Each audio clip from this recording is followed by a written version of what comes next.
ഈശോ മിശിഹായ്ക്ക് സ്തുതിയായിരിക്കട്ടെ. നമ്മുടെ നാട്ടിലെ മലയാളികൾക്ക് നമ്മുടെ നാട്ടിലെ പണികളെടുക്കാമെന്ന് പറഞ്ഞാൽ വലിയ അലർജി അവർക്ക്. വല്ല പണി നടക്കണമെന്ന് വെച്ചാൽ വല്ല ബംഗാളിനെയോ അല്ല ഹിന്ദിക്കാരെയോ ഒക്കെ വിളിക്കണം.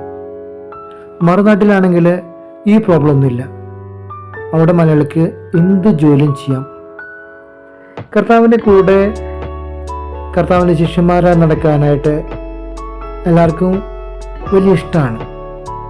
പക്ഷെ കർത്താവ് കുർബാനയെക്കുറിച്ച് പറയുമ്പോൾ അല്ലെങ്കിൽ ദൈവജനത്തെക്കുറിച്ച് പറയുമ്പോൾ ആ ശിഷ്യന്മാരെല്ലാവരും ഈശോയെ വിട്ടുപിരിഞ്ഞതായിട്ടാണ് വചനം പറയുക. കാരണം അത് അവർക്ക് അത്ര താല്പര്യമുള്ള ഒരു കാര്യമല്ല. അതുകൊണ്ടാണ് അവർ ഈശോയെ പിരിഞ്ഞു പോയത്.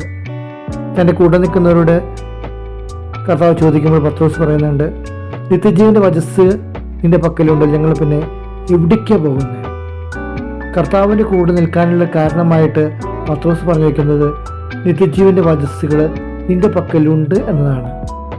കർത്താവിൻ്റെ കൂടെ നിൽക്കുമ്പോഴാണ് വിശുദ്ധ കുർബാനയും ദൈവവചനവും നമുക്ക് ആത്മീയമായ കരുത്തായിട്ട് കൂടെ ഉണ്ടാവുക.